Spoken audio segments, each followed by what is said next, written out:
लोकशाहीमध्ये सरकार बदलायची ताकद निवडणुकांमध्ये असते, पण सरकारला आरसा दाखवण्याची ताकद आंदोलनांमध्ये असते. इतिहास साक्षी आहे मित्रांनो.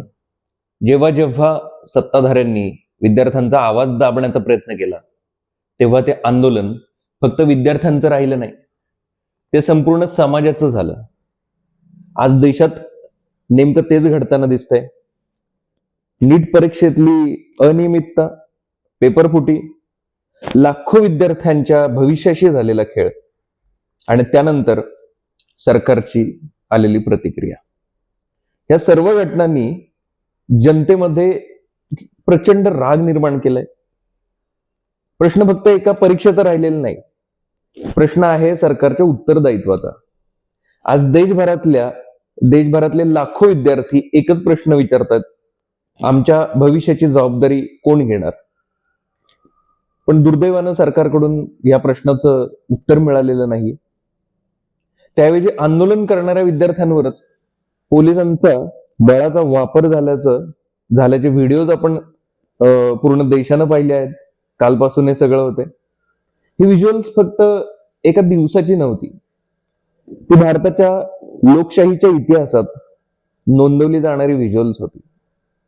शांततेनं आंदोलन करणाऱ्या विद्यार्थिनींना लाठ्यांनी मारलं जात असल्याचे व्हिडिओ आहे. ते सोशल मीडियावर तुम्ही पाहिले असतीलच, लाखो लोकांनी पाहिले हे व्हिडिओ. अनेक ठिकाणी अश्रुधुराचा वापर करण्यात आला, विद्यार्थ्यांना ओढत नेले, प्रश्न विचारणाऱ्या विद्यार्थ्यांना त्या तरुणांना गुन्हेगारांसारखी वागणूक दिली. आज सर्वात मोठा प्रश्न हाच आहे, हे आदेश कोणी दिले? लोकशाहीमध्ये पोलीस स्वतःहून असे निर्णय घेत नाहीत. मग जबाबदारी कोणाची? जर कारवाई योग्य होती तर सरकारनं स्पष्ट सांगावं, आणि जर ती चुकीची होती तर दोषींवर कारवाई करावी. पण सरकारचं मौनच सगळ्यात जास्त बोलकं ठरत आहे. त्यातच आता आपले जे महान सीजे जस्टिस जे सूर्यकांत जे आहेत जस्टिस, ज्यांच्यामुळे हे सगळं झालेलं आहे, कॉक्रोच जनता पार्टी आणि स्थापन झाली आणि हे सगळे मोर्चे निघाले, आंदोलनं जी झाली, त्याच्यामध्ये एकानं ह्या दोषींवरती कारवाई करण्यासाठी एक याचिका दाखल केली. तर त्याच्यावरती रिप्लाय काय आला की आम्हाला हे सगळे व्हिडिओज बघायला वेळ नाही. मग न्याय मागायचं कोणाकडे? आणि जर व्हिडिओज आणि हे सगळे पुरावे बघून पण जर तुम्ही न्याय देणार नसाल किंवा ते बघायलाच तयार होणार नसाल, तर मग संपलेलंच आहे सगळं न्यायव्यवस्थेतलं, असंच म्हणायला लागेल. आज विरोधक, विद्यार्थी संघटना आणि अनेक सामाजिक कार्यकर्ते एकच मागणी करतात, शिक्षण मंत्री धर्मेंद्र प्रधान यांनी नैतिक जबाबदारी स्वीकारून पद सोडावे. लोकशाहीमध्ये राजीनामा म्हणजे गुन्हा कबूल करणं नसतं, तो नैतिक जबाबदारी स्वीकारण्याचा मार्ग असतो. कदाचित मोदी सरकारमधल्या कोणाला राजीनामा देण्यासाठी मागणी वगैरे ह्या गोष्टी केल्या गेल्या नाहीत किंवा ती वेळ लोकांनी त्यांच्यावरती आणली नाही. तशी कारणं बरीच आहेत मागण्या करण्याची, पण हे पहिल्यांदाच हे कारण आता समोर आलेलं आहे, त्याच्यामुळे ते प्रकाशझोतात आलेलं आहे. त्यामुळे मोदी सरकारला अशा राजीनामे आणि याची सवयच राहिलेली नाहीये. सवयच नाहीये की कोणी राजीनामा द्यायचा, एखादी काहीही होऊ द्या, 100 लोक मरू दे किंवा विमान अपघातामध्ये 250 लोक मरू दे किंवा काही होऊ दे, कोणीही राजीनामा देण्याचं उत्तरदायित्व, जबाबदारी स्वीकारायला ते तयार नसतात.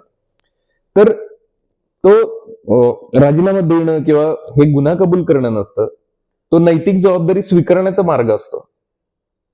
जसं रेल्वे अपघात झाला की रेल्वे मंत्री राजीनामा देतात ना, मोठे घोटाळे झाले की मंत्री पद सोडतात. मग लाखो विद्यार्थ्यांचा विश्वास डळमळीत झाल्यानंतर शिक्षण मंत्रालयात कोणती नैतिक जबाबदारी निश्चित होणार? हा प्रश्न विचारणं चुकीचं कसं ठरू शकतं? सरकारने जर सुरुवातीलाच संवादाचा मार्ग स्वीकारला असता, चर्चा केली असती सीजेपीच्या जे उपोषणकर्ते, आंदोलन कर्त्यांसोबत, तर ही परिस्थिती एवढी चिघळली असती का? हा प्रश्न आज सर्वसामान्य नागरिक विचारू लागलाय. सरकारने परिस्थितीचं गांभीर्यच ओळखलेलं नाही, असं माझं मत आहे. मोठ्या सत्तेला अनेकदा एक भ्रम तयार होतो. जनता काही दिवस ओरडेल, सोशल मीडियावर ट्रेंड होईल आणि नंतर सगळं काही शांत होईल. पण यावेळी चित्र वेगळं दिसतंय. कारण हा विषय यावेळी जातीचा नाही, धर्माचा नाही, प्रदेशाचा तर नाहीच. हा विषय फक्त घरातील मुलांच्या भविष्याचा आहे, प्रत्येक घरातल्या. त्यामुळे देशभरातले सगळे पालकही या आंदोलनाकडे लक्ष देतात. सरकारने कदाचित या संतापाची तीव्रता कमी लेखली, अंडर एस्टिमेट केलं सुरुवातीला, पण जनमताचं स्वरूप आता बदलताना दिसतंय मित्रांनो. यामध्ये सरकारने सर्वात मोठी चूक केली आहे. ती कोणती? आंदोलन होणं ही लोकशाहीची ताकद आहे, पण शांततापूर्ण आंदोलनावर बळाचा वापर करणं ही सरकारची सगळ्यात मोठी राजकीय चूक ठरू शकते येणाऱ्या काळामध्ये. कारण सुरुवातीला सीजेपी आणि सगळ्या कार्यकर्त्यांची, आंदोलनकर्त्यांची मागणी ही होती की शिक्षण मंत्री जे आहेत धर्मेंद्र प्रधान, त्यांनी राजीनामा द्यावा वगैरे. पण जेव्हा ही परिस्थिती चिघळली तेव्हा काही जणांनी तर पंतप्रधान नरेंद्र मोदी यांनी राजीनामा द्यावा ह्या मागण्या सुरू झाल्या. इतिहासात अनेक सरकारांनी आंदोलनं दडपण्याचा प्रयत्न केला आहे, पण याचा परिणाम काय झालेला आहे? आंदोलनं आणखी मोठी झाली. कारण लाठी एका विद्यार्थ्यावर पडते, पण त्याचा आवाज लाखो मोबाईल स्क्रीनवर पोहोचतो. आज प्रत्येक व्यक्ती पत्रकार आहे, प्रत्येक मोबाईल हा एक कॅमेरा आहे, प्रत्येक व्हिडिओ काही मिनिटात लाखो लोकांपर्यंत पोहोचतो. पूर्वी तशी सोय नव्हती. म्हणूनच आज सरकारसाठी माहिती नियंत्रित करणं हे पूर्वी इतकं सोपं राहिलेलं नाहीये मित्रांनो. याचबरोबर सोशल मीडियावरही वातावरण बदललेलं आहे. काही वर्षांपूर्वी सरकारवर टीका करण्यास अनेक लोक घाबरायचे, कचरत होते. आज तेच लोक उघडपणे आपलं मत मांडतात. पंतप्रधानांच्या सोशल मीडिया पोस्ट खाली हजारो टीका करणारे प्रतिक्रिया, मेसेजेस, रिप्लायज तुम्ही बघू शकता. कुठल्याही पोस्टवरती त्यांच्या जाऊन पहिल्यांदा जो आपण चॅट बॉक्स ओपन करतो, मेसेज बॉक्स, त्याच्यामध्ये आलेल्या कमेंट्स वाचा, तुमच्या लक्षात येईल. आणि ही जी लोक आहेत, ही कोणत्याही कुठल्या राजकीय पक्षाप्रमाणे कामावरती ठेवलेली कमेंट्स करण्यासाठी वगैरे पैसे देऊन अशी लोक नाहीयेत. हे सगळे सामान्य लोक आहेत. सगळ्या सर्वसामान्य लोकांच्या मनातल्या ह्या भावना आहेत, ह्या प्रतिक्रिया आहेत. याच्याबद्दल कोणालाही पैसे दिले गेलेले नाहीयेत, कुठलीही एजन्सी बसवलेली नाहीये. लोक आता प्रश्न विचारत आहेत, सरकारकडून उत्तरांची मागणी करतायत. हे लोकशाहीसाठी खूपच सकारात्मक आहे मित्रांनो, माझ्या मते तरी. पण हे सकारात्मक आहे की धोकादायक? काही जणांना वाटूही शकतं हे धोकादायक. असेही लोक आहेत ज्यांना वाटत असेल सकारात्मक आहे की नकारात्मक, धोकादायक. प्रत्येकानं कमेंटमध्ये हे सांगावं किंवा प्रत्येकानं स्वतःच हे उत्तर शोधावं. पण एक गोष्ट स्पष्ट आहे, जनतेच्या मनातली भीती सरकारबद्दलची, मोदी सरकारबद्दलची, निघून गेलेली दिसते. या आंदोलनाकडे फक्त सरकार विरोधी म्हणून पाहणं चुकीचं ठरेल. हा संताप शिक्षण व्यवस्थेतल्या विश्वासघाताविरोधाचा आहे. विद्यार्थी दिवस रात्र अभ्यास करतात, त्यांचे पालक कर्ज काढून मुलांना कोचिंग क्लास लावतात, आणि जर परीक्षा प्रक्रियेवरच प्रश्नचिन्ह निर्माण झालं तर त्या संपूर्ण व्यवस्थेवरचा विश्वास ढासळतो. म्हणूनच या आंदोलनाचा आवाज अधिक मोठा आहे. आता हे सगळं होत असताना माध्यमांची भूमिका प्रश्नांमध्ये आहे. आपण त्याचेही व्हिडिओ पाहिले असतील की माध्यम प्रतिनिधींना याचा कसा सामना करावा लागला. काही जण त्याच्यामध्ये मोर्चामध्ये, आंदोलनामध्ये घुसले होते, काहींना बाहेर काढलं गेलं. या आंदोलनामध्ये विद्यार्थ्यांचा भयंकर संताप होता मित्रांनो. जे काही आता याच्यामध्ये दृश्य आणि व्हिडिओ समोर आले, तुम्ही पाहिलेच असतील. आता ह्याच्या पाठीमागचं कारण काय आहे?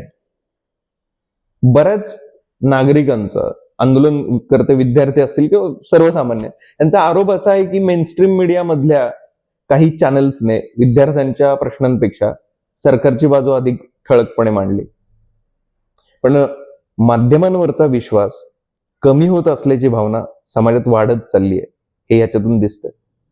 लोक आता टीव्हीवरच्या गोदी मीडियापेक्षा युट्यूब आणि सोशल मीडियावरील स्वतंत्र पत्रकारांना, फ्रीलान्स जर्नलिस्टला जास्त पाहू लागलेत.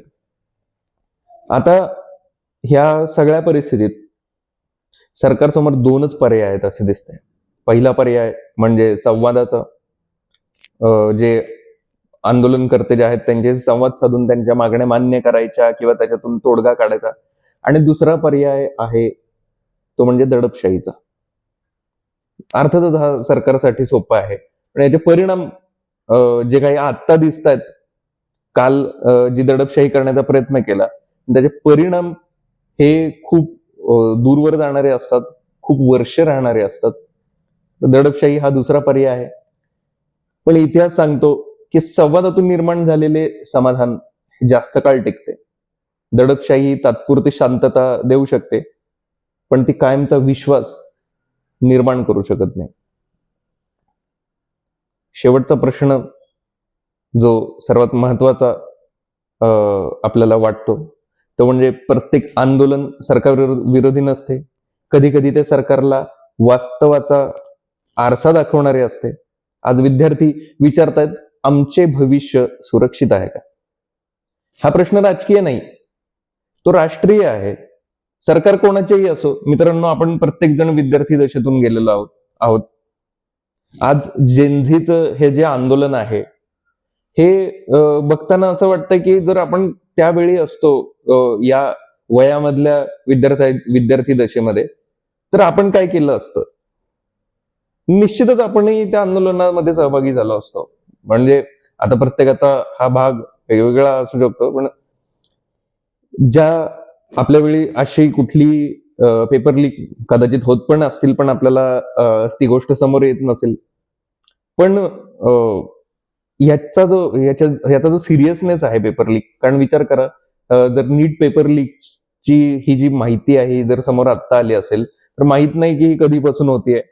कदाचित आता असे बरेचसे डॉक्टर्स असतील जे पेपर लीक मधून परीक्षेतून पास झालेले असतील आणि ते आता उपचार करतात. माहित नाही किती डॉक्टर्स अशा प्रकारचे असतील सध्या. तर हा भाग वेगळा, हा सध्याचा चर्चेचा विषय नाहीये. जे झालं ते झालं असेल, आता आपण पुढे जाऊया असाच विचार आपल्याला करायला लागणार. पण आमचे भविष्य सुरक्षित आहे का हा प्रश्न जो विद्यार्थ्यांचा आहे तो राजकीय नाहीये, तो राष्ट्रीय आहे. सरकार कोणताही असो, पक्ष कोणताही असो, विद्यार्थ्यांचा विश्वास परत मिळवणं हीच त्यांची सर्वात मोठी जबाबदारी आहे. कारण लोकशाहीमध्ये सत्ता जनतेची असते, सरकार येतात आणि जातात, पण विद्यार्थ्यांचे जे भविष्य आहे ते एकदाच घडते मित्रांनो. आणि हेच विद्यार्थी देशाचं भविष्य घडवतो. म्हणूनच या आंदोलनाकडे केवळ कायदा सुव्यवस्थेचा प्रश्न म्हणून नाही, तर भारताच्या लोकशाहीची आणि शिक्षण व्यवस्थेची कसोटी म्हणून पाहिलं जाईल अशी आपण अपेक्षा करूया. व्हिडिओ पूर्ण पाहिला त्याबद्दल धन्यवाद. व्हिडिओ आवडला असल्यास लाईक करा, शेअर करा आणि माझं चॅनल सबस्क्राईब नक्की करा. तुमची जी मतं आहेत, जी काही मतं असतील, कारण आपण लोकशाहीमध्ये राहतो, कोणाला पटणारे असतील न पटणारे असतील, कमेंट बॉक्समध्ये लिहा, मी त्याला उत्तर देईनच. धन्यवाद. पुन्हा भेटूया नवीन व्हिडिओमध्ये. तोपर्यंत जय हिंद.